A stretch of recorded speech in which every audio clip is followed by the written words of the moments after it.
total, gak kayak kita, apalagi wakil talqin. Kan berat sih kita ini berat. Dikit-dikit ditelepon, ada apa? Itu ada talqin. Malam-malam ditelepon, suruh talqin. Belum apa namanya suruh manakib di tempat-tempat yang dalam. Pokoknya wakil talqin ini berat. Riadohnya berat. Ada yang cengeng-cengeng sedikit-sedikit, ada yang cengeng-cengeng. Ada yang pernah ngeluh sama saya. Berat banget kita ya Allah, cobaannya kemana ke Mas Allah, cobaannya berat banget ya. Kenapa? Ya cobaan dari luar berat. Kadang-kadang amplopnya dohim. Udah jauh banget, amplopnya dohim.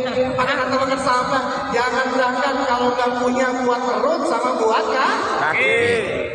Buat yang kemana-mana titipin, kembali apa? Titip perut sama kaki. Tapi masih aja berat. Belum lagi urusan di dalam rumah tangga berat banget. Ada itu sama saya. Ini satu istri saya ini. Kenapa? Masa saya pakai ke sana ke sini dicurigain sama dia. Terus saya bilang begini, suatu hari ada seorang khalifah namanya Khalifah Umar bin Khattab curhat sama sahabat Abdullah bin Mas'ud. Kata Umar, wahai Abdullah bin Mas'ud, saya ini sedikit dicurigain sama istri saya. Kalau saya mau pergi kemana-mana, kata istri saya, innama la ta'ti li fulan, walakin ta'ti li banati fulan. Kamu itu sebenarnya pergi ke sana itu bukan nemuin si fulan, tapi pengen nemuin anak gadisnya si fulan. Terus saya bilang, bersyukurlah Kiai kalau kau dicurigain seperti itu sama suami sama istrimu, berarti kau ada di golongannya Sayyidina Umar ibn Khattab. Maka kau di luar akan tampak seperti Sayyidina Umar radhiyallahu anhu. Beliau riadohnya nafsinya luar biasa. Saking tinggi di antara ribuan jutaan muridnya apa beliaulah salah satu dari dua yang diberikan nama khusus, gelar khusus, namanya Saifullah Al-Maslul. Jadilah nama beliau saya Muhammad Abdul Ghaus Saifullah Al-Maslul. Saifullah Al-Maslul, pedangnya Allah yang dihujamkan, bukan dihunuskan, bukan pedang zahiriyah untuk menebas jasadnya orang, bukan pedang zahiriyah untuk menebas, untuk menyakiti fisiknya orang, bukan.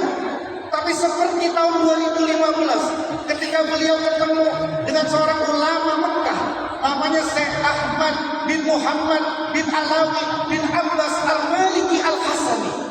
2015 di Mekah beliau ketemu dengan beliau. Syekh Ahmad megang hatinya beliau, megang dadanya beliau sambil bilang, salah satunya karena saya ada di sampingnya, saya di samping beliau, sampingnya lagi apa jagat, kemudian sama Kiai Soleh ada di samping beliau saya. Kemudian dipegang dadanya Abah Awas itu, salah satunya dibilang, inilah hati dan dada yang penuh dengan zikrullah, hati yang penuh disibukkan dengan Allah, hati yang selalu bersama dengan Allah, yang hatinya ini bersih dan cahayanya memantul kepada anda semua sebagai murid. Orang-orang seperti beliau tidak pernah memunggang kepala orang. Yang dipunggang adalah kebodohan muridnya, yang dipunggang adalah kefasikan muridnya, yang dipunggang adalah kemalasan muridnya. Tidak pernah membakar-bakar batu kasar lagi. Yang dibakar adalah sahwat hewaniyah, sahwat nafsu dari amarahnya murid-murid kita semua, itu yang dibakar sama bakar sahabat. Maka kata beliau dalam akhirnya, beruntunglah anda semua, kita semua yang menjadi muridnya beliau. Alhamdulillah. Siapa itu? Syekh Ahmad bin Muhammad bin Alawi bin Abbas Al-Malik Al-Hasani masih ada di Mekah itu beliau. Masih ada, masih hidup. Belum lagi pengakuan dari 3 cicit keturunan dari Syekh Abdul Qadir Al-Jilani yang kemudian memberikan yang di Irak, yang di Turki, yang di Malaysia memberikan gelar Al-Qadiri, An-Naqsabandi, Al-Kamil, Al-Mukamil. Pengakuan-pengakuan ini hasil dari perjuangan beliau, hasil dari didikan guru agung Abah Anom, sehingga ketika Abah Anom pulang, maka hasil silah Az-Zahabiyah yang melanjutkan rantai emas ke-38 adalah beliau wali mursyid Syekh Muhammad Abdul Ghawsifullah Al-Mas'ul. Bahagialah kita, Allah betul-betul sudah ngomong kepada kita semua, may yahdillaha fahuwal muhtad wa may yudlil falan tajida waliyan. Kalau barang siapa yang dapat hidayah, maka dia muhtad, dia dapat hidayah. Tapi barang siapa yang sesat, nggak bakalan ketemu dengan wali yang mursyidah. Hari ini kita menatap beliau dan berarti kita sebut adalah al-muhtadin. Alhamdulillah.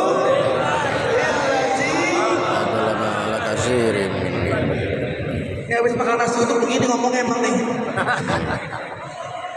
Hadirin sekalian yang saya hormati, semua yang kita rayakan 4 tadi, yang kita syukurin 4 tadi, intinya ini jelas perjuangan.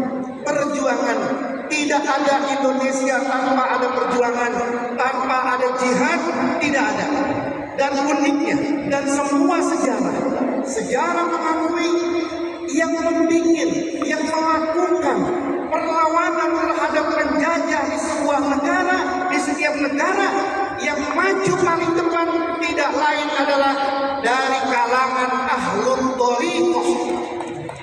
Jadi ahlul thariqah dicatat, ahlul thariqah itu dicatat, diakui oleh sejarah bahwa setiap ada perjuangan untuk membebaskan sebuah negara, yang paling di depan tidak ada lain adalah ahlul thariqah. Lihat misalnya, ada nama Syekh Abdul Aziz, putra dari Tuan Syekh Abdul Qadir Al-Jilani. Syekh Abdul Aziz itu wafat, makamnya ada di Mosul, di Irak, di sebuah gunung, yang gunungnya itu dinamakan sekarang Jabal Abdul Aziz. Makamnya di sana, di Mosul, di Irak. Di nisannya beliau, di nisannya Syekh Abdul Aziz, ada tulisan begini: Haza marqadu ahadil mujahidina fi sabilillah. Ini adalah salah seorang mujahid fi sabilillah, wasairin min sawairil muslimin,